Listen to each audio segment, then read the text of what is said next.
I will now officially bring the meeting to order. And our first order of business is to approve the subcommittee structure and the leadership within it that I think everybody has seen. We are very fortunate, and as you heard the President say, very pleased that so many of this country's business leadership has signed up for this task. And Ursula and I would just like to echo our appreciation for that. If this had turned into a meeting between me and Ursula, this would not nearly be as successful as it's going to be. So we appreciate that. We have a lot of experts with us today that have rolled up and advised us as we've initially begun to develop recommendations. I want to recognize them and thank them. Listen, the subcommittees and the leadership are in your book. I know we've all had a chance to see it, vet it, discuss it. I'm going to assume approval unless someone would like to jump into the fray. Is there any discussion there, or should we just move forward? So why don't we approve the committee and subcommittee structure and the membership therein. Now, before we get to the letters of recommendation that some of the subcommittees have already developed, I'd like to ask Ursula to make some comments, if you'd like, as she and I have been working together hand in glove since we started in March, and I love our teamwork, Ursula, so any comments would be appreciated. I'll keep them very, very short. First, to give a huge hail to my chairman, to our chairman, Jim, who's actually carrying the heavy bucket of water. I actually just carry a small bucket of water. It's a privilege and an honor to serve as the vice chair, and I look forward to working with each and every one of you in this great and important endeavor. We have a lot of work to do. Today is the beginning of that work. Actually, we've had a lot of work before this, but today is the official beginning of that work. And it's all about meeting the President's goal of doubling exports in the next 5 years. 2x in 5 is what I say. The President's Export Council clearly can't do everything. We're not here to do everything. We're not going to attempt. But I know I speak for all of you here in that we can do a lot, and we can do it quickly. So I'm eager to get going, like I'm sure you are. Thank you. Great. Thanks, Ursula. Listen, before we get going and I turn the meeting over to Secretary Locke for some comments, I think I'd like to recognize some members of the Senate and Congress that are with us today. I know there's a little bit of a tight schedule, and if there's any comments after recognition, we'd appreciate it. Senator Wyden. Yeah, there he is. Senator Wyden is. It's wonderful to have you as part of this group. And would you care to make a comment, or should we? Is it appropriate now to use your minute or two? Whatever's your pleasure. Sure. Why don't you go ahead? Colleagues, I think the President has clearly staked out important ground for us, and I just want to offer up one comment by way of our direction for our work. Too many times we are playing catch-up ball in important areas of international trade. And we saw an example of this just in the last week, and that is with the export of green goods. The President has identified this as a top priority. New information has just come to light that we continue to lag in this market. And to me, it is part of a pattern that indicates that where we have these fledgling, exciting industries, and they don't get treated fairly in global markets, we have got to get at it faster in order to make sure they get a fair shake. And you see example after example. Green goods is the one in the last couple of weeks. Ambassador Kirk is dealing with lumber in Canada. We have evidence of pervasive, unfair treatment in global markets. We're trying to get the attention of the Customs Department. And in the Trade Subcommittee that I chair on the Senate Finance Committee, we're shortly going to have a hearing on discrimination against digital goods in global markets. This is an area, colleagues, where we have a huge lead in technology and the internet.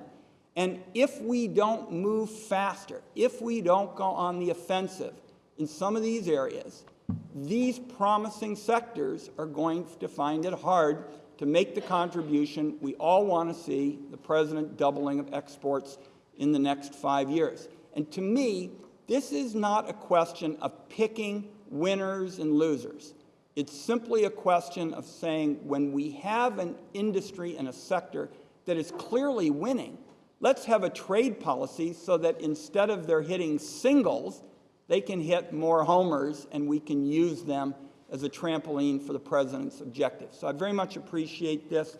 Anything longer would be a filibuster, and I don't want to do that to colleagues. But I think getting on the offensive with respect to sectors that are fledgling, transformational, breakthrough opportunities to increase high-skill, high-wage jobs ought to be a priority. Thank you. Exports without accompanying disciplines around trade is eventually an empty exercise, and we'll take the point in the areas that you'd mentioned. Thank you for your comments. We have Senator Stabenow, who's with us, a tireless supporter of the mission here, and would you care to make a comment? Well, Jim, yes, thank you. I will be brief, and to you and Ursula and to all of the members. It's wonderful that you are here, a part of this effort. We appreciate the President's vision and the Cabinet and their focus. I will just share a comment from August in Michigan, spending time with our agricultural producers and processors, talking about ag exports and the opportunities there. And then Secretary Locke joined me in an overflow crowd at Automation Alley in Detroit, talking about the opportunities for small, medium-sized manufacturers and others. And there was great excitement. So I look forward to the opportunity for us to move forward and create jobs by creating more opportunities for exports. I do want to stress that in this area, and this is one that we have to work on very closely together, because it depends on the industry how we view our trade agreements and whether or not they're written right or not. But for me, and I come through a manufacturing lens, I want to make sure that this is done right so that when we create export opportunities, the door is open on the other end. And I know that we all want that. But when I was in China speaking at a Global Auto Leaders Summit a few months ago and met with our businesses there, talking about China's indigenous innovation policy, closing the door to American businesses to sell to them, we can't let that stand. And we have a whole range of things, and I won't go into Korea and autos and manufacturing and so on, except to say it's got to work. These have to be right so that our businesses have the opportunity to sell. That's important. And finally, I would just say that Senator Lindsey Graham and I have been working on legislation relating to USTR that, among other things, would add a chief manufacturing negotiator to the table. We have right now, by law, a chief agricultural negotiator. I think manufacturing ought to be specifically at the table as we move forward on agreements, whether it be the Doha round or any other agreements, and would hope that we would do that. I know from talking to Ambassador Kirk that certainly relates to resources, and I am very committed to supporting the USTR having the resources that they need to do that. But let's make sure the door is open on the other end. Let's make sure there's a level playing field so we can really make this happen. Thank you. Thank you very much for your comments. Appreciate it. Senator Brown? Thank you. And I will be brief also. Thanks very much, all of you, for the role that you're playing and that you will play in doubling the nation's exports. There will be some differences, certainly among all of us, in trade policy, but where we can have agreement, and mostly have agreement, I think, is on trade enforcement rules. This president, the first one in through presidents of both parties over the last several years, has been fairly aggressive in enforcing on tires, on the surge, on 421, on tires, on steel, on coated paper, Mr. Secretary. And that's all directly translated, sometimes literally within days of making these decisions, into jobs in my state and other states across the country. Not so long ago, I asked Larry Summers and Ron Bloom, the president's chief advisor in manufacturing, to come to my office. I organized a group of bipartisan senators, about 7 or 8 of us, to talk about manufacturing. And Ron Bloom said something pretty interesting. He said, all of America wants us to have more manufacturing, but nobody wants their kid to go into it. And I was talking to Ursula a minute ago about the work she's done on STEM. And if we're the only major industrial power on Earth that doesn't have a real manufacturing policy, and it's not picking winners and losers, as Ron Wyden said. We, in many ways, picked finance as the winner many years ago in this country. 30 years ago, 25%, upwards of 25% of our GDP was manufacturing. Today, it's around 11 or 12%. We know how that creates a middle class and prosperity for this country, especially for workers who don't have a lot of higher education. And that's one reason it's so very, very important. We'll close with this as we look to figure out on everything from STEM to trade to taxes to the MEP program to help small manufacturers figure out how to export, how to cut costs, how to be more efficient. I was talking to a trade lawyer who was working on the coated paper case, and I said to him, and this is an industry. This is a good example, briefly, of sort of what's happened. And as Ron Wyden would suggest, this is not as high-tech industry as some, but coated paper. China didn't have a coated paper industry 10 years ago. They began it 7 or 8 years ago. They import pulp from Brazil. They ship it to China.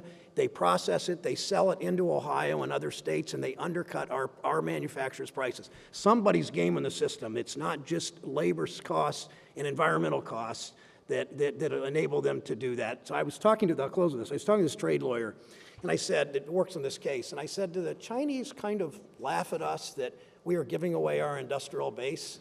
And he said, no, they don't really laugh at us. They just think we're a declining empire. And I think back as the Chinese look at the world at a time a little differently from what we do. Some 35 years ago, a reporter asked Zhou Enlai, the Chinese premier, what he thought of the French Revolution. And he said, it's too early to tell.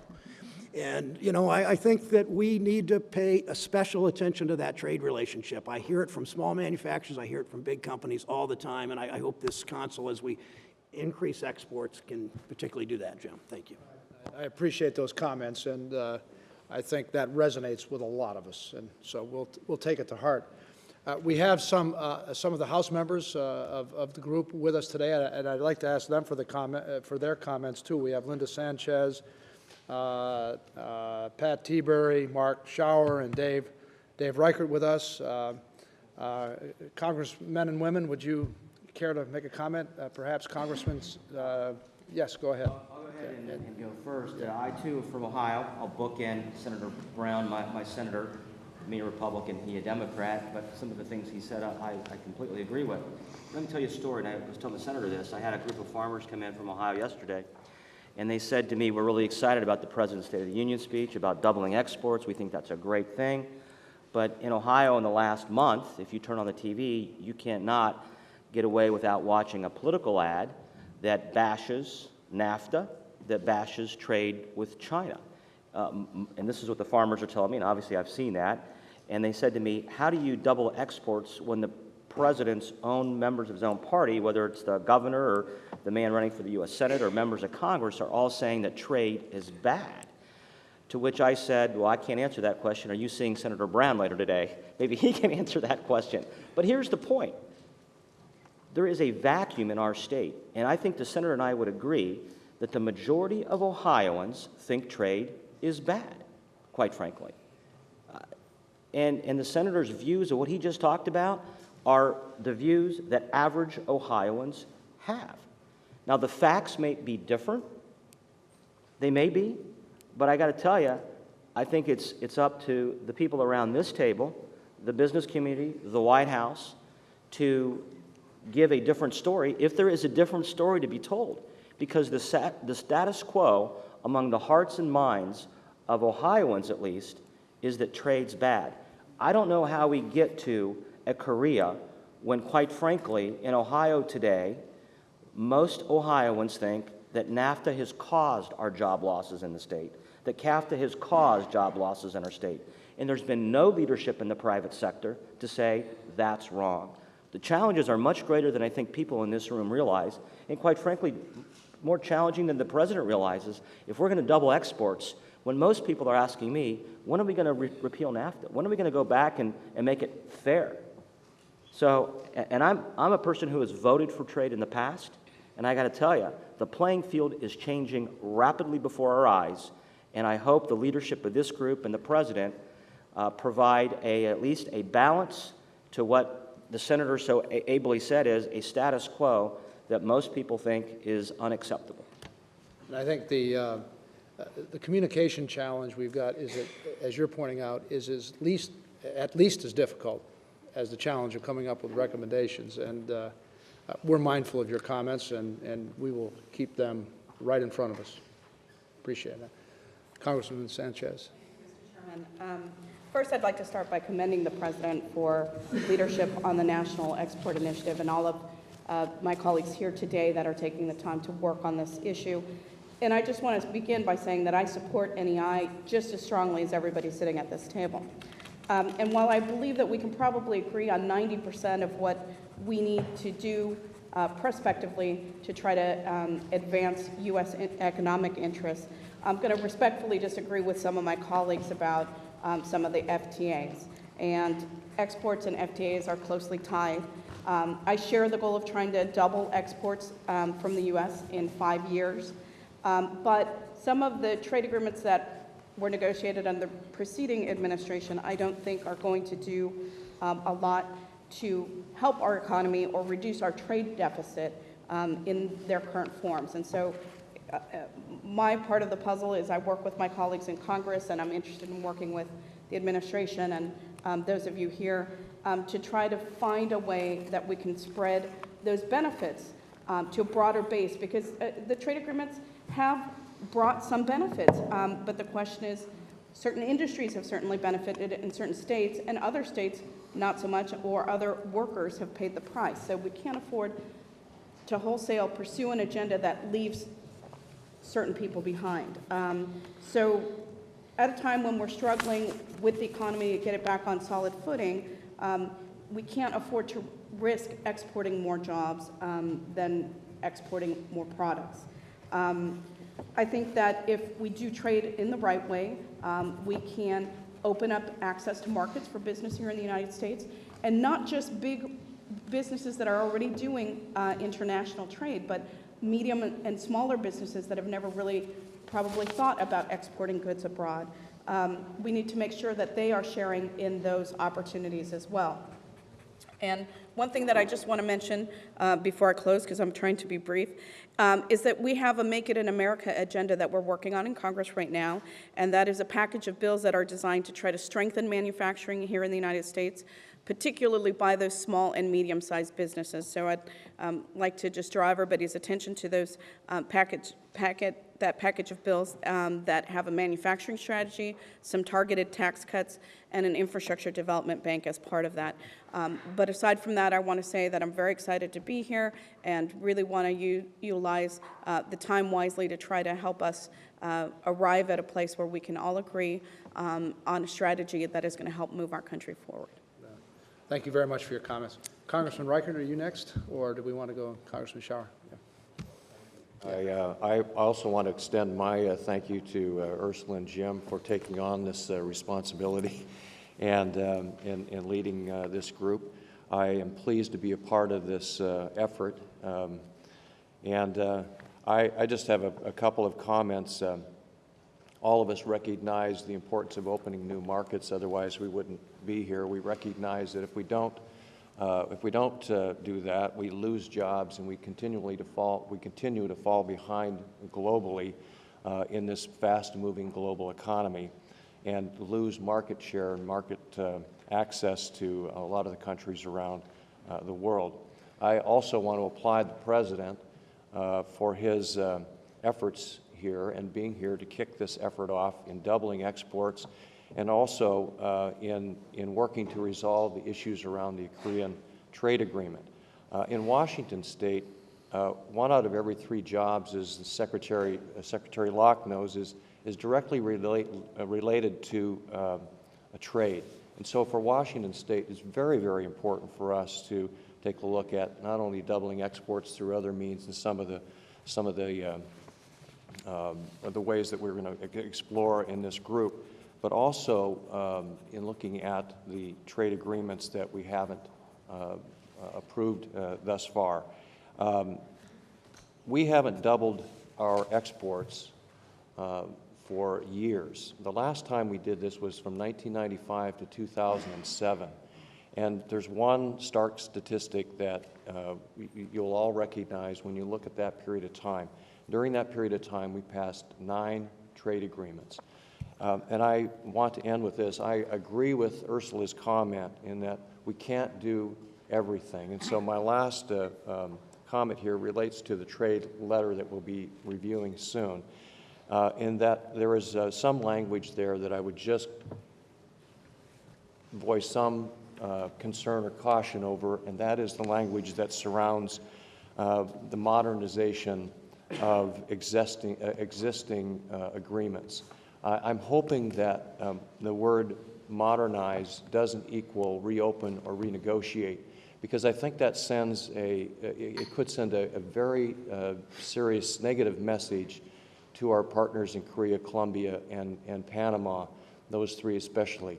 So I would just, I just caution using the word modernize and the message that that might send, and I think the focus on what we need to do is exactly what our Vice Chair said, and that is focus on doubling exports. I appreciate the opportunity to be a part of the group, and thank you for allowing me to comment. That's a really good caution on that word modernization, and we still have time to shape that within the context of the letter, so I appreciate that. We don't want to put it at risk.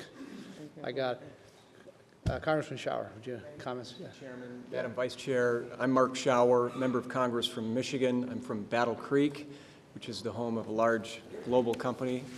And I am honored to serve with all of you on the President's Export Council. I commend the President and his entire administration on this initiative to help create 2 million more export jobs in the U.S.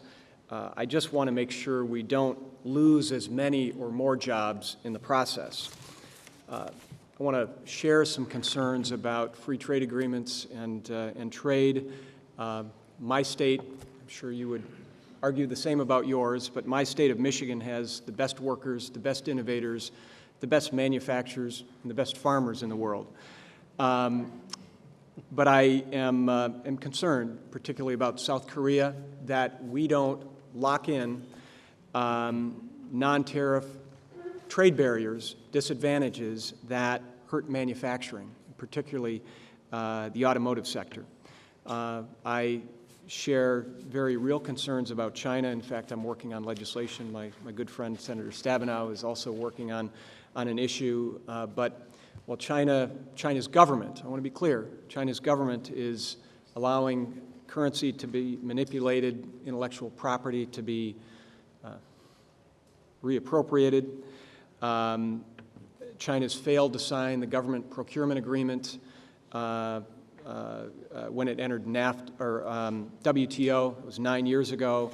China continues to subsidize its own renewable energy companies for the purposes of exports to us, which is a clear WTO violation. You know, this is about jobs, and we've lost 2.4 million jobs in this country to unfair trade with China since they joined the WTO, and we've lost 4.9 million jobs in this country due to NAFTA-style free trade agreements since '94. So I'm deeply concerned about the further deterioration of our middle class. That concerns you, since you want healthy domestic markets to sell your products as well. So in closing, I've got great companies, small and large, back home in my district that are ready to compete with anybody. They just want to have a chance, and I look forward to working with all of you to make sure that they can help accomplish the President's objective and put people to work. Thank you. Thank you very much, Congressman. I think now, with those comments in mind, I'd like to acknowledge the attendance of 3 cabinet members. Obviously, Secretary Locke and Secretary Vilsack and Secretary LaHood have joined us here. Very much appreciate your presence and commitment. I think we'd all like to hear from Secretary Locke now as sort of our leader in this endeavor. So, Secretary Locke, do you have a few comments? Well, thanks a lot, Jim. And Ursula, thank you very much for co-chairing or serving as the Vice Chair of the President's Export Council. And To all the members of Congress, I know how important your schedules are with only a few weeks left in the session, and I know that our senators had to leave to take on a critical vote, and that's why we gave all of you the opportunity to make some opening comments. I want to thank all the members of the Council for serving and taking time out of your busy schedules to be here in Washington, D.C. The companies and the workers that you represent are successfully producing and selling world-class goods and services all around the world. Indeed, American products and services are highly valued and in great demand all around the world. And as many of our members of Congress said, I mean, American workers make great products and provide great services. And having the benefit of your expertise gives us a real-world perspective on the ways to advance the President's export initiative goal of doubling U.S. exports over the next 5 years, supporting some 2 million new jobs in the process. As you all know, that's a goal of critical importance, because as American consumers spend a little less and save a little bit more, it's imperative that U.S. businesses connect to the 95% of the world's consumers who live outside the borders of the United States. So if U.S. companies want to grow, if we want more jobs for American workers, we've got to realize where that demand is and where the market is. And a lot of that is outside the borders of the United States. And today, thanks to a strengthening global economy and also to efforts across the federal government, increasingly we're seeing that happen. Exports are actually leading our economic recovery. Here's a quick snapshot of where we are. As the President indicated, exports are up 18% over the same period last year. U.S. exports of manufactured goods are actually up 22%, to be more precise, in 2010 compared to the same period in 2009. U.S. agricultural exports are projected to be the second highest in U.S. history, and next year could actually be the highest ever. And in agriculture, as Secretary Vilsack would say, we actually have a trade surplus in agriculture at $30 billion this year compared to $25 billion last year. Exports, and all of these numbers have an impact on the economy. Exports accounted for more than 1 percentage point of GDP growth in each of the 4 quarters of recovery. And this is actually equal to our domestic activities as part of our as part of our economic recovery. And as the President said, the more we export, the more companies produce. And the more they produce, the more people they hire to produce those products and services.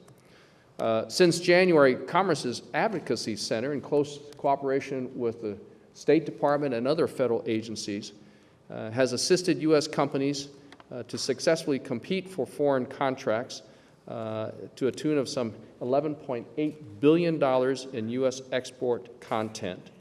And this amount of export content alone supports an estimated 70,000 jobs in America. This 11.8 so far this year compares to $3.8 billion in U.S. export content through the advocacy efforts last year. And these successes are mirrored across a whole host of federal agencies. Since January, Commerce Department has coordinated some 19 trade missions abroad, resulting in what those companies that have been on those trade missions predict will be $2 billion in export sales, twice the value of last year. We've recruited some 8,600 foreign buyers to U.S. trade shows since January, a more than 50% increase over last year, leading to some $660 million in sales by U.S. companies. The Agriculture Department has recruited over 1,500 foreign buyers since January, and the State Department has developed a model for U.S. ambassadors to participate in these reverse trade missions, with the first mission scheduled for October of 2010.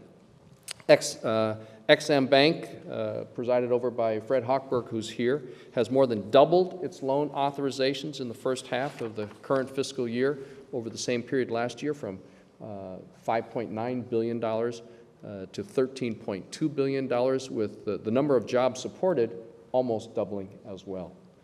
But we can, and indeed we must do more. When you look at Germany, their GDP, 50% of their GDP comes from exports, compared to 11% in the United States. Today, we're unveiling the National Export Initiative report to the President, and the report represents the Export Cabinet's plan on how we intend to achieve the President's goal of doubling exports. A few highlights. First, for small and medium-sized businesses, the engines of American job growth, the report recommends a national outreach campaign led by the Small Business Administration and other federal agencies to raise awareness of export opportunities and government assistance available to U.S. small and mid-sized companies who have never exported before. Additionally, we're going to relaunch export.gov, the government's export internet portal. It's going to have new export training opportunities to help companies learn how they can begin selling their products overseas and break into new markets if they're already exporting. The report also recommends an important step for commercial advocacy. It actually proposes a formal system in which the White House and the National Economic Council would receive quarterly updates on critical pending business deals with foreign governments. And that will help level the playing field for our companies, allowing the White House to actually engage with their counterparts in other countries where U.S. companies have these pending deals, where U.S. companies are vying for these government contracts. And it'll also enable the White House to enlist other high-ranking officials throughout the administration to help American firms seal these job-creating business deals. Finally, the report recommends a government-wide export promotion strategy for 6 newly designated next-tier markets: Colombia, Indonesia, Saudi Arabia, South Africa, Turkey, and Vietnam, where we all expect very strong economic growth during the next decade. The President touched on this, and I know that this is in part of the letters of recommendation, but I want to indicate to you that the administration is very serious in streamlining and simplifying our export control system and making it more transparent. We've actually made incredible progress in this effort, in this domain, and we hope to do a lot of this stuff as urged by the members of Congress via executive order, but we also have proposals that will require some congressional approval. And second, last Friday I announced the new 11-member board of the Corporation for Travel Promotion, which is charged with encouraging travel to the United States. The travel and tourism industry accounts for 24% of all U.S. service exports and 8% of our total exports. When those foreign visitors come, they're actually spending money. So it's foreign visitors, foreign folks spending money here in the United States, the same way as if we were to ship the goods to them in a foreign destination.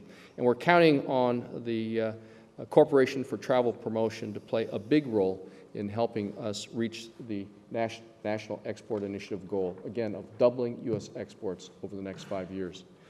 With the measures outlined in the report that we've just submitted to the President and the continued worldwide economic recovery, I'm very confident that we're going to reach that goal. And we're going to have to build on the success we've already seen to help repair America's economic foundation. And all of you are an important, critical part of that endeavor. And we want to and we intend to give very careful consideration to all of your recommendations. Again, the more you can be precise, the more measurements, quantifiable goals that you can give us, I think that would be more certainly a good yardstick by which we can judge our performance and we can measure our progress. So again, thank you very much for your time and for your service, and we look forward to working with all of you. Thank you. Thank you very much, Gary. You know, there is an overlap between what you just described on the Export Promotion Cabinet's plan/challenge and what we're all trying to do, which is to fill in some of the actionable elements of some of the strategic challenges that you've outlined, and we're going to rise to that challenge. I should have recognized Chairman Hawksbirt. I didn't see you down there. I'm sorry I didn't recognize you earlier. I think let's turn to the business of the day. I think, as most of you know, we have 4 initial letters of recommendations coming from the subcommittees. We have a pipeline of additional items that will be coming forth in the next couple of meetings, but we decided to focus on these 4. Just for perspective, they, in and of themselves, total about $250 billion of impact, and the pipeline we have behind that is significantly more. Again, responding to the challenge that Gary and the President have given us. So I think I would now like to call on Bill Hite, the Chair of Workforce Readiness Subcommittee. Bill, where are you? I'm looking around. There you go, Bill. Bill, your Veterans Retraining Initiative, which in many respects is more fine-tuned with more actionable items in it than perhaps any of the recommendations. You've been giving it some thought to understate the case, but could you please present your recommendation? Well, as the President alluded to, we're going to have a lot of returning veterans coming back from Iran and Afghanistan, and let's face it, they're laying it on the line every day to protect our freedom, and I think we have a responsibility to try to place them in the workforce. Two programs that my union is involved with, one is Helmets to Hard Hats. That's with a bunch of other unions, the building trades, the machinists are in it, and other unions. That's taking veterans and placing them into programs when they get discharged. But my organization has taken it to the next step. We have what we call a UA VIP program, and VIP stands for Veterans in Piping. And we've actually went out and made deals and worked out arrangements with the different branches of the military to set up training on active military bases for a career after the military. And no one has ever done that before in corporate America or any other union. We've been doing it for over a year with the National Guard in the state of Washington. We're at Camp Pendleton in California, and we're firing up a program at Camp Lejeune. We're going to be in San Diego with the Navy in the not-too-distant future, and we're also going to start it up in Fort McCoy, which is in Wisconsin, an Army base. And what it's all about is we go out there, we send out feelers who'd be interested in joining our union, and we give them 16 weeks of advanced training right on the base. We bring in trailers, we bring in instructors, we provide everything there. We even have to pay for our own electricity on the base, and we have to get insurance for the soldiers, for the military people, when they're coming back and forth to the barracks to our training, because we're outside the military. But, you know, through it all, we worked it out. It's a very expensive program, and we pay for the whole thing lock, stock, and barrel, but we've been very successful. And we give them 16 weeks of heavy-duty training, and then when they can pass basic tests and they're discharged, we put them out in the workforce, and we give them 4 more years of training. We give them 1 year credit toward their apprenticeship for going through our training, and then we give them 4 more years of training. And I'll tell you what, they are the best recruits that we have out there. When they come in there, they're disciplined, they take orders well, you know, they show up for work on time. They're great recruits, and I think we owe it to them. And we have hundreds of these veterans in our program that came out of our program that are in the workforce right now, and it couldn't be working out better. And something like that could be expanded immensely. I mean, because it's a great pool of people to pull from. And, you know, the sky's the limit. People come out, they're working in manufacturing, or they're working in construction. Hey, they can be a foreman, they can be a general foreman, they can be a supervisor, they can get into engineering, they can get into design. Heck, they can even open their own company sometime.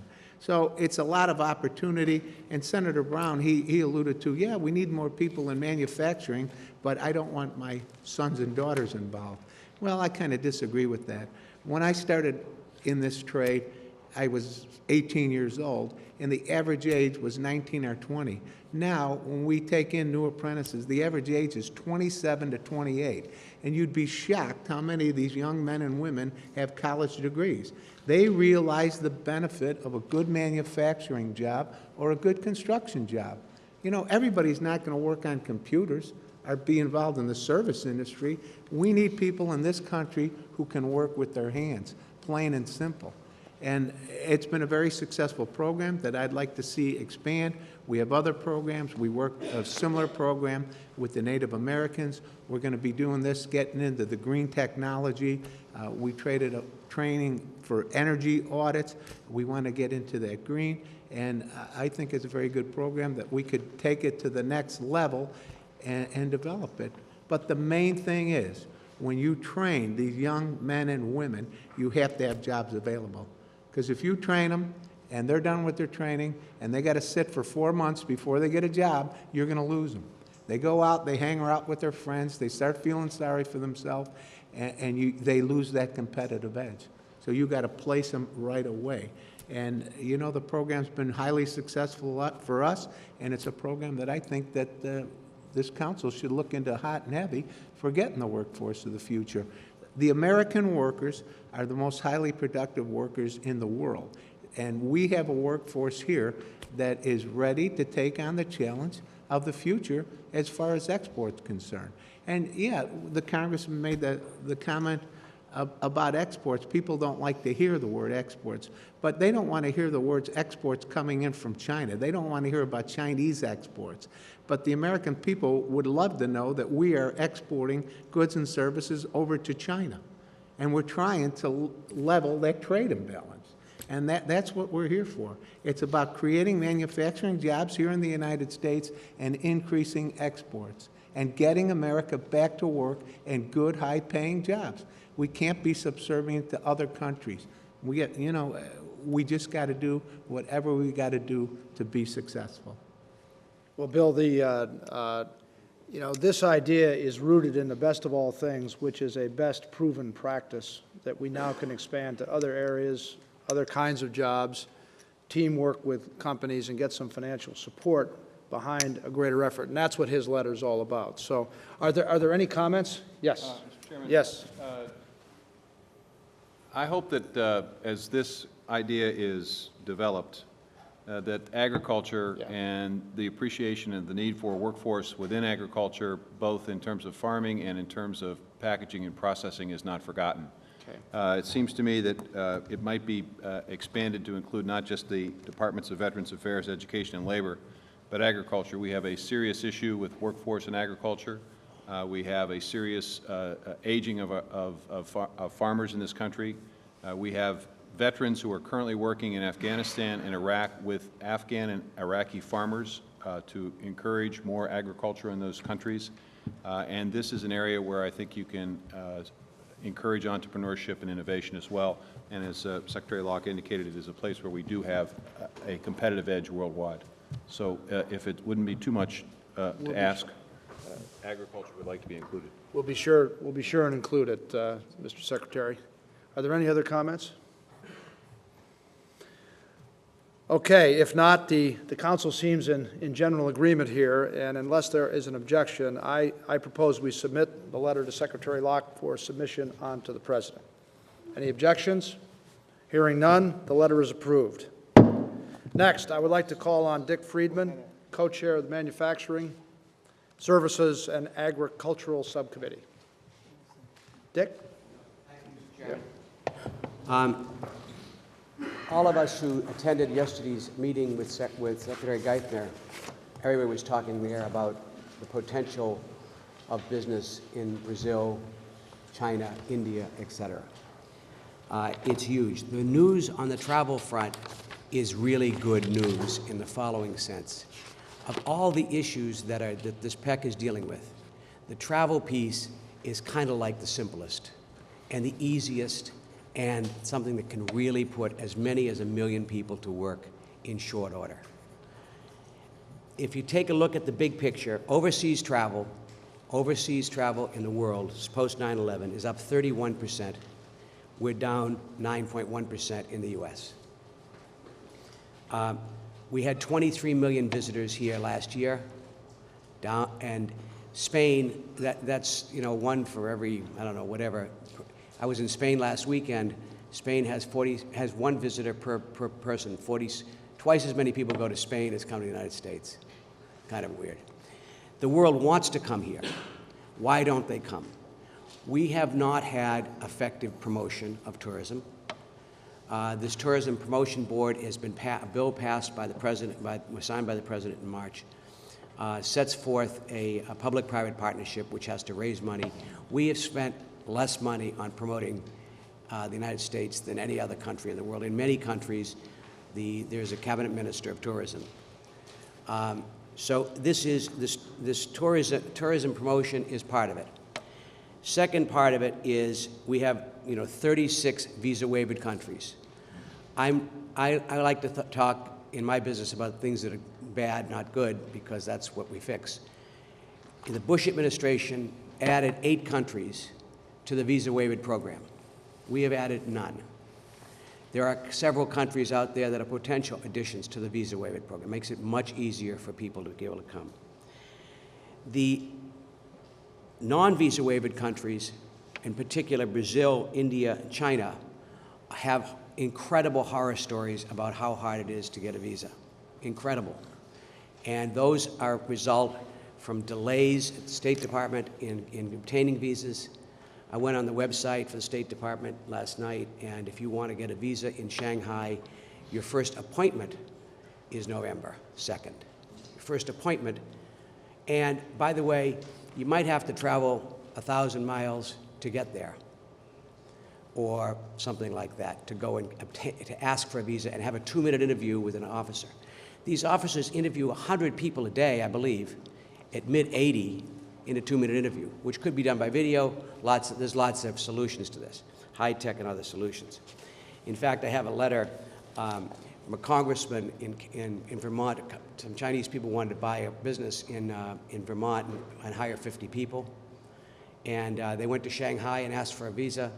They were told they couldn't get one. They had to do it in the summer. And the letter from the visa officer back to the congressman says, why don't you people go to Chengdu? And Chengdu is 1,200 miles away. They can get a visa in like 2 weeks shorter time or 3 weeks shorter time. It's ridiculous. And so these horror stories are everywhere. Amway had a meeting of 13,000 people for all their people from around the world who have done well. They couldn't get visas. They canceled it. They held a meeting in Singapore. There's religious groups that can't get here. There's people who can't visit their families, et cetera. So there's problems that exist in Homeland Security and in State Department and in promotion. But they are readily resolvable problems. They can be solved largely by the people within this room. And if we do this, we can double the number of people that come to the United States easily, and create something on the order of 500,000 to 1 million jobs in a year or two. So I think it's, I've been digging into this. People want to come to America. They want to come for cultural reasons, for medical reasons. I have a hotel in Boston that's next to Mass General Hospital. Their medical tourism, people coming to Mass General, virtually dried up because people say, the heck with it, I'll go to Germany, or I'll go somewhere else. So we've got to make it easier. We've got to make it friendlier at our borders. People are afraid to go through the borders. They're afraid of the intimidation. But these are all very solvable problems if Commerce, State, Homeland Security, and others work together. I think we'd be very optimistic. Our letter essentially says this in less eloquent language than I just used, but I think this is not very controversial, or ought not to be very controversial. It covers every part of the country. Tourism goes from plumbing to accountants to people buying airplanes and cars, and a lot of these people are coming here to buy goods, or and do things. So this is something we really ought to attack. We've been a country that basically has had a big do not enter sign for too long, and we've overreacted to the 9/11 situation, and we've got to get people to come here. If the letter's as convincing as you are, we're in pretty good shape. I think, are there any comments? Did Bob Iger or Secretary LaHood want to offer? Bob? Sure, thank you very much. Yeah. I obviously will support what Dick says. The growth of the middle class in markets like China, India, Brazil has created a huge demand in those countries for family travel. Families in those countries would love to visit the United States. We export brand Disney, but brand U.S. is also very attractive. But the United States has to be our partner. In a market like Brazil, Dick mentioned people having to go 1,000 miles or more just to get a visa. Every member of the family has to make that trip. So that means a family of 4 who may want to travel to Walt Disney World in Orlando, God bless them, has to bring the entire family on a 1,000-mile trip just to get a visa for a 2-minute, by the way, and it is a 2-minute interview. It just doesn't happen. And there's huge demand for these people to visit the U.S. We know that tourism creates jobs. They also come here and spend a fair amount of money, as has been said, and I can't be more supportive of this initiative. Yeah. One particular city in Brazil, Manaus, has a direct flight to the United States but you have to travel 1,000 miles to get a visa. But there's a direct flight to the U.S. Well, the aerospace industry's in good shape. It's just the other stuff we got to fix.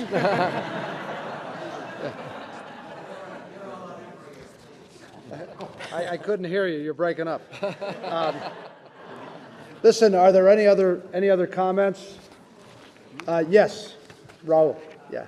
Mr. Tilton's not here, but Yeah. I've taken his proxy on my own volition and triple or second or third or whatever the letter. Okay. Any other comments?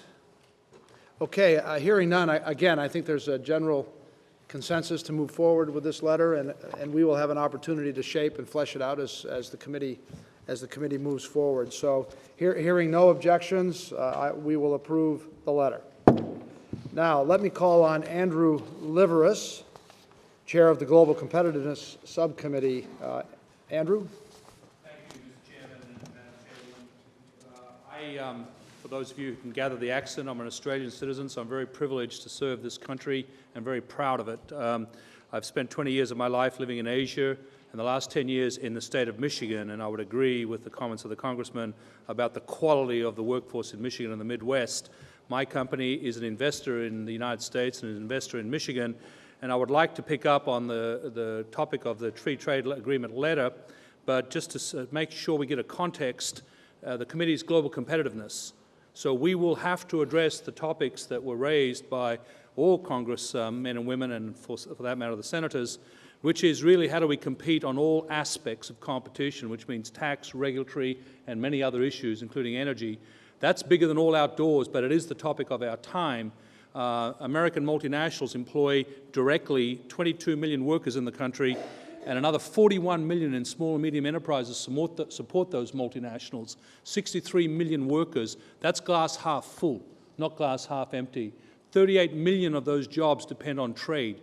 So we really need to figure out to stop the atrophy of jobs, but we've got to protect those jobs and grow them. So the guts of the committee will be to work on all those issues, and therefore if you take this letter and what's in this letter, it's to be responsive to the President's call to move forward with deliberation, intensity, content quality, incorporating the topics of our time, which are human rights, worker rights, but of course making sure at the same time that we have a level playing field as we go forward with key trading partners. And one of the most important ones to deal with are our allies. And clearly this is a matter of security. Korea is an ally. Korea is on our side. Korea wants this. We want it. So we need to be responsive to that. This letter, I believe, has incorporated many comments from many of you, if not all of you, representing all aspects of the American workforce and American industry, and of course agriculture. There are still issues like autos, like beef, that we have to go get at, that we rely on Ambassador Kirk and our negotiators to make sure we do get at it. I had an opportunity to talk to the ambassador a few minutes before we came in here, and I know they're on those topics. We have to be responsive, I think, to other free trade agreements. The ones that the chairman referenced and the secretary referenced, I think, are very positive. But we have to get some wins. There are 400 free trade agreements scheduled for completion this year. We're participating in 3 of them as a country. Okay? China alone is participating in 17. Okay? So we can't not be in world trade. I mean, obviously, I'm stating the obvious. So this letter is to be responsive to that call for action. It's not perfect. I think the modernization term and taking that out, I would be responsive to that, Mr. Chairman. I think that makes a lot of sense. And I would like to stop because I would like to keep my introduction reasonably brief and really, because this is a very important letter, be responsive to any inputs. Okay, I think we've had a chance to review the letter. Are there any comments? Mr. Chairman? Yes. Pat? I'd like to offer a few thoughts in support of what Andrew said and build on a couple of topics related to agriculture. As we know, agriculture is a major contributor to exports in this country, and the U.S. farmer plays a vital role in feeding the world. As Secretary Locke mentioned, in fiscal 2011, it's expected that global exports, or agricultural exports from this country will reach $113 billion, and the trade surplus related to agriculture to exceed $31 billion. So a very positive story related to agriculture. But U.S. agriculture's market share has dropped in these countries that we talk about free trade agreement needing to reach these agreements. So a quick fact for you, for every $1 billion of additional agricultural exports, 8,000 to 9,000 more jobs. So as agricultural exports grow, certainly jobs grow in this country, and passage of these FTAs we think is important for that competitiveness to continue. Thank you. Keeping in mind, yes, Jim? Support what Andrew says. I was struck by when Dick said he prefers to think about and talk about the bad, not the good, because you could impact the bad. One example of the bad is that it seems to me that while we've been negotiating and debating these free trade agreements, other countries, as Andrew said, have been executing them and entering into them. My understanding is by the end of 2010, there will probably be about 600 bilateral, multilateral agreements. I think the U.S. is party to less than 20 of those. And so, I mean, this is a very real and present issue. I was talking to one of our clients, Baldor Electric Company, told me I could feel free to talk about his situation, sent me an email on it actually. And it's fascinating. Manufacturing company, middle of Arkansas. They make industrial motors, they make gearboxes for electric motors, whatnot. And they've got some 20 plants in the United States. They've got plants in 6 other countries, or a dozen other countries, I think, including one in Mexico. And it's fascinating because when they are trying to sell industrial motors in Panama, they're faced with a 10% duty. When their competitors, mostly from Brazil, mostly from Mexico, are doing the same thing, they're faced either with no duty or 4.5% duty. They're at a real disadvantage. They move into the gearbox business, and they're doing the same thing, gearboxes, into Colombia, and Baldor is faced with a 15% duty. Competitors, 0 duty. What's interesting in Baldor's case, they can make these gearboxes in Mexico and send them straight to Colombia on an even keel basis, but that's not what they want to do. They want to make them here in this country and export them. These things have real impact. This is one micro example that plays out again and again and again, and I think we've got to really deal with this issue urgently. Okay, appreciate it. Yes. Thank you, Mr. Congressman Chairman. Schauer. And I have great respect for fellow Michigander there. I don't know if you've met David Mackay, the CEO of Kellogg, fellow Australian, can form a support group. But I'm proud to have you. I was at your plant in Hillsdale just last week. A very, very impressive operation. I have great respect for the work that you're doing, the leadership of this very, very important committee. Some of the items in the letter in terms of reinforcing American rights against unfair trade practices, fixing or improving, apparently not modernize, but I'll say improve current trade agreements, examining a more modern adjustment process is very encouraging. I do have concerns about what I would interpret as rushing the South Korea free trade agreement. So I respect your work. I can't support the letter as before the Council at this time. I will watch and participate with your work in every way that I can, but I just wanted to offer those comments and my reservation at this time. Understand it. Congressman Sanchez? I'll be very brief, and I'm going to echo the concerns of my colleague, Mr. Schauer. And there is after careful study of the letter, there is an alternate letter that we have written, and that's been transmitted. So as long as that's been received, I'll stop. I understand. It will be received, and we will try to be responsive to it. And some of your comments earlier anticipated some of this, and so I think we got it and appreciate your sensitivities here. Mr. Chairman, I have a process question. Yes. So as the letters are approved with some of the recommended changes, are we going to get copies of those before they go forward, or what's? No, I was recommending approval of the letters as written from the committee, and the extent to which there is disagreement, there would be a side letter that we would consider and make part of a package, part of the record. Okay, thank you. Secretary Locke? Yep. It's however you want to write it. Yes. I think the comment should be noted. Yes. Was there another one? Yes. Yes. Thank you. There's been a lot of comments this morning about small and medium-sized businesses, and that's who I am. Our company is headquartered in Iowa, and we have about 2,300 employees worldwide, so small to medium size, but 90% in the United States. And my dad started the company, and one of our first exports was a trenching piece of equipment, which was used in Europe, and he went and did the operator instruction himself. But through the years, really, most of our business has been the United States. In the last 10 years, however, we've gone from about 10% of our business being exported to 30% being exported. So 1 in every 3 jobs, and we talk about this a lot with our employees, 1 in every 3 jobs has to do with export. And so it's really important for us to be understanding of what the customer needs are internationally. And when I look at where we're exporting the most to, the biggest chunk is to Australia. We've had the most growth in Australia, and it correlates with the 2005 free trade agreement. So I know there's things we need to work out, and we need to look at all the issues, but I would say that for us, free trade agreements are a huge deal, and also just to reflect a little bit on the visa comments from the earlier letter, we often, when we bring customers in from various countries, and we can show them our plants, our people, they can go see equipment demonstrated in real sites with other contractors, they buy our equipment, and we can export it. But if we can't get them here because of visa issues, you know, we miss that opportunity. So anyway, I think we have a great opportunity here, and I just heard a little comment the other day, which I think maybe applies, that if the pace of change inside an organization, and I think that applies to the United States, if the pace of change inside our country is a lot less than the pace of change outside, we've got an irrelevancy factor. And so I just urge us not, you know, to make sure that this is an urgency. The pace of change for a lot of things, 600 lateral agreements around the world, and we've got 20. We're getting behind the ball.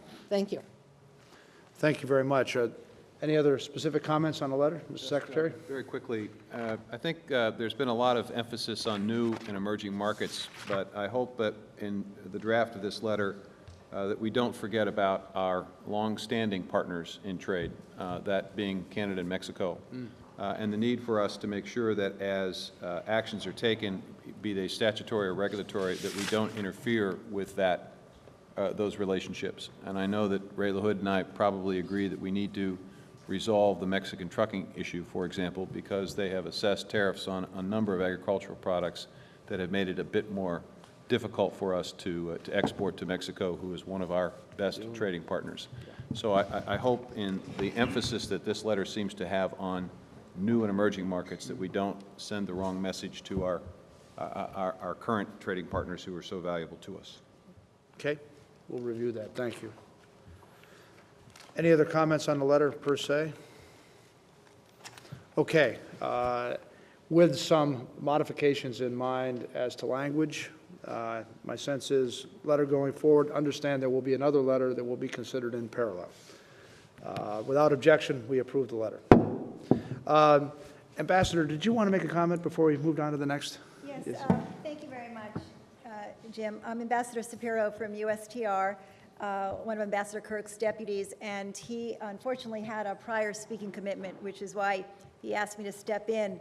I just want to thank everyone for what's been a terrific discussion, because all of the issues that you've raised, from Representative Sanchez to Senator Stabenow to all of the terrific CEO representation that we have here, are issues that we are working on every single day of the year. So I just want to reassure you that what you're saying is very much what is on our plate.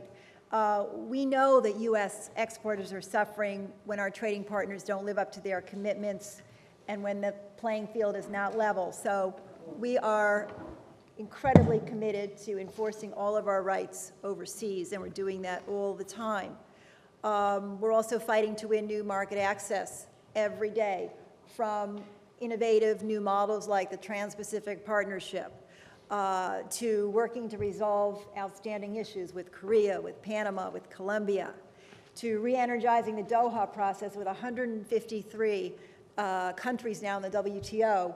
It's quite a challenge, but we're working on access for manufacturers, for services, for agriculture. So again, these issues are very much front and center of what we're doing, including emphasis on small and medium enterprises, digital goods, green technology. So please keep your ideas coming, and let's keep in touch and work these issues through together. Thank you. Thank you very much, Ambassador Spiro. Appreciate the comments. Certainly, not least but last, I'd like to call on a good customer of mine, by the way, Scott Davis, Chair of the Export Promotion and Advocacy Subcommittee. Scott? Thanks, Mr. Chairman. You know, our topic is regarding export controls reformed, and I'd say much-needed export controls reform. I believe a lot less controversial than Andrew's topic, I think, for anybody who's dealt with export controls in the past. The President referred to the Export Control Reform Program this morning in opening remarks. We applaud the administration's efforts in this area, and we urge the administration to stay focused on continuing this reform. For anybody who's dealt with export controls, you understand the challenges of the current system. We have two separate U.S. export control regimes, both the State Department and the Commerce Department. We have separate commodity control lists. We have separate licensing agencies. We have lots of overlap, overly complicated, and still does not sufficiently reduce the national security risks today. So again, I think this export control reform has potential to better secure critical technologies, build the U.S. industrial base, and maintain the competitiveness of U.S. companies abroad. And we've talked a lot about manufacturing jobs. I think this really will assist in growing manufacturing jobs in the U.S. So we really had three recommendations in the letter. The first really is just getting a more formalized process for obtaining expert feedback on proposed regulatory changes. And what we would say is that we should start with getting greater involvement by the PEC Subcommittee on Export Administration, Raul's subcommittee. And I know he's just forming the committee today, but I think that's a group that should be very much involved in the discussions, and probably the entire PEC should be involved for feedback. Second, the Export Control Reform Initiative really can be aided by improving the technology release program. Secretary Gates has noted that we need to move towards a system that builds higher walls around fewer systems. And it makes a lot of sense. Right now, there's too many walls around too many systems. If things are actually critical to defense, we need to build bigger walls and protect that. Finally, back to in line with the small business needs, I think because of the complexity of this thing, we have to allow for more outreach and assistance to small business to comply with the export laws and the regulations. We talked, if we're going to double the exports in the U.S. in the next 5 years, a lot of it's got to come from the small and medium-sized enterprises. We have to make it easier. So overall, again, export control reform should provide clarity, reduce redundancy, strengthen security, and promote exports. And those are the recommendations we included in the letter. Are there any comments on Scott's proposal, which is very much in alignment and supportive of, I think, Secretary Locke, your thrust here, which is very important. Hearing no comments or objections, I think it's the sense of the group that we adopt the letter. So we will so adopt it. The letter is approved. Listen, I'd like to thank the subcommittee chairs for a fast start. Some quick contributions, some quick hits early. We had a fair amount to get through, and so I appreciate the efficiency and the staff that supported us, which, as we all know, really are the people that got us through this. I'd like to acknowledge them and thank them very much. Before asking Dr. Summers for a quick comment or two as he observes and helps guide us, are there any other general comments anyone would like to make on any topic before asking Larry to say something? Raul, would you like to say something? Yeah. I just want to comment on I spent my morning yesterday with the Bureau of Industry and Security, and I'll work really hard to keep it simple, stupid, and not violate the security part of that, because I am an Army veteran, and my job in the Army was nuclear surety, so I understand the other side of that. So, and I'm a small businessman too, so we're going to work hard at getting that done I assure you. Appreciate the comments. Yes, yeah, Bob. I don't know whether this is the appropriate time, but you asked for comments. Just for future consideration, a letter regarding intellectual property protection. Yeah. We're global leaders in the creation of intellectual property, whether we're talking about computer software or making movies. We compete in many countries with pirates who are either giving away our product for free, tough to compete against free, or selling it for their own gain at substantially reduced prices and not paying any taxes, by the way, in the United States for those sales. And I just think, given the size of the industry, the fact that we're global leaders, obviously the importance to this country in terms of the support of the economy, it's something we need to consider. Bob, we couldn't agree more. I think for our December 9th meeting, we're going to all work together on a strong letter there, and you have our commitment to do that. I think the other thing I know that's on the agenda for December 9th is Gene's initiative, Gene Hale's initiative with small and medium-sized enterprise. He's got an outreach program that he's modeled in, or modeling, I would say, in Southern California that we hope sort of is at the same status that Bill's recommendation was, which was we got a proven best practice that we now want to expand. And I think Gene's got some ideas on how to engage all of us in that. And I'll just leave it at that for now. But it's very promising, and the President did comment on it this morning when he was just informally interacting. So you've Yeah. Location picked for December 9th, or is that still to be determined? I'm not sure exactly. It's right here again. Okay. We're trying to keep these meetings aligned with BRT meetings to sort of maximize the travel disruption. And as a matter of fact, one of the things we're gonna work on is the schedule into next year, and we'll have that ready before the December 9th meeting. Mr. Chairman? Yes, sir. Yes. Just one additional comment. As we talk about small and medium-sized businesses, I hope that we also are particularly sensitive to the needs of minority-owned businesses. Yeah.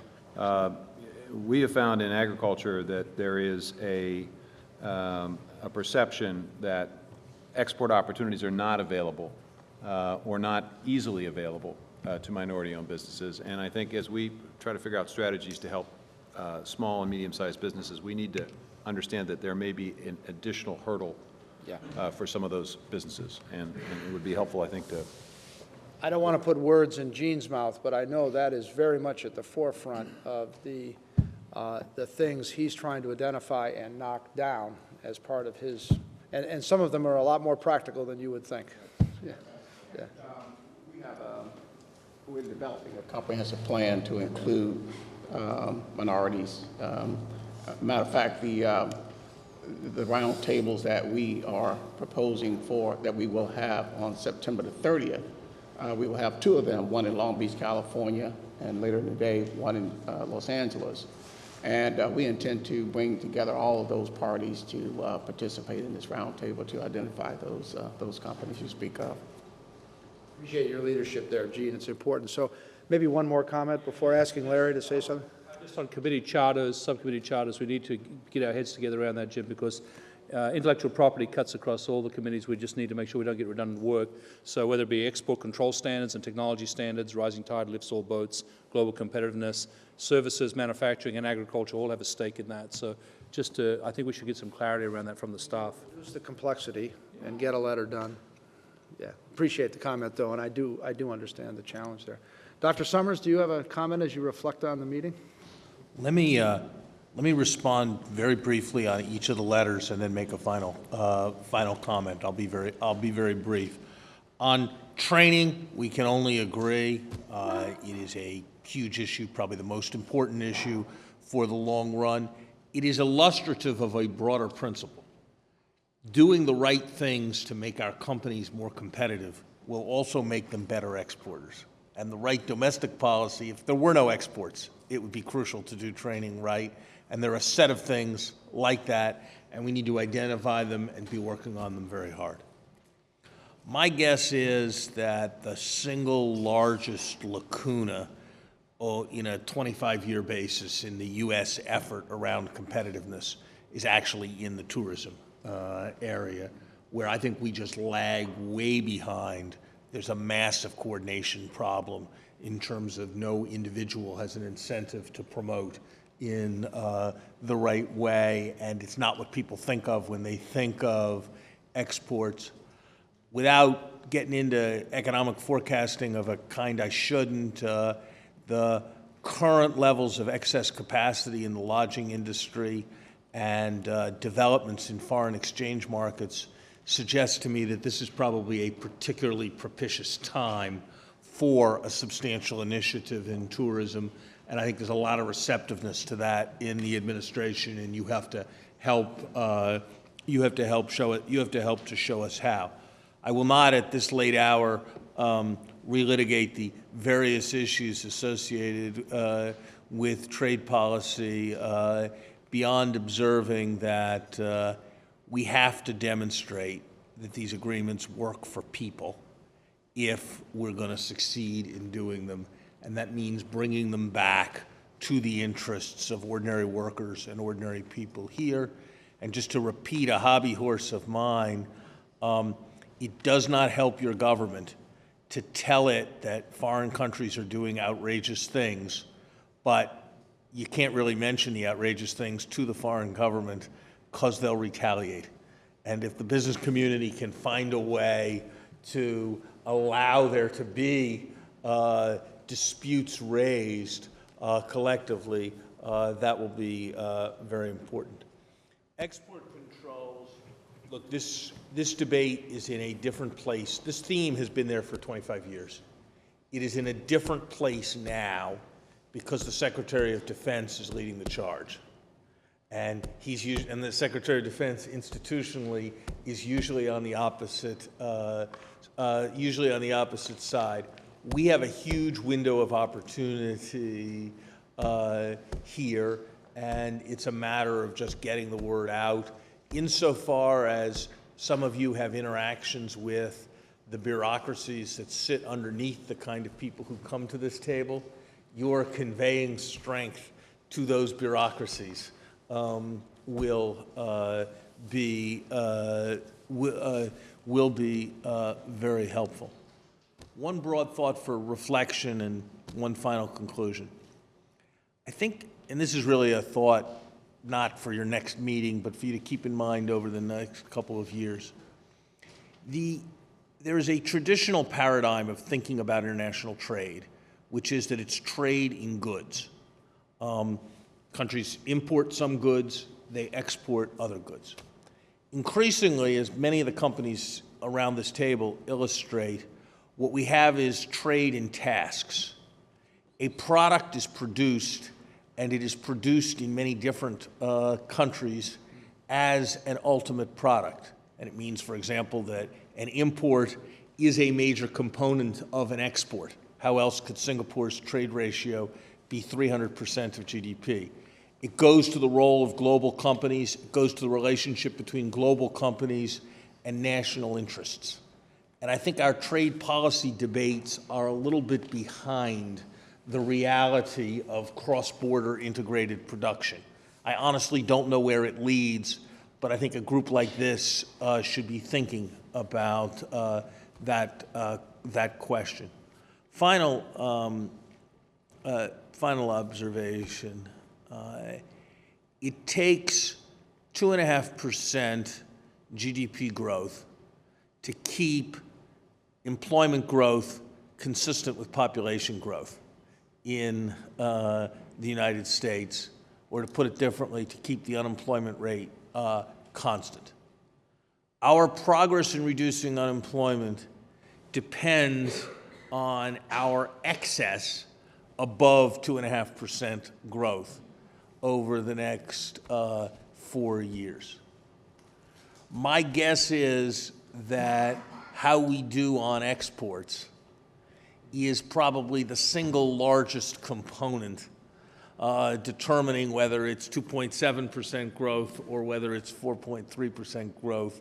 And that is the single most important determinant of whether we are successful in putting people to work.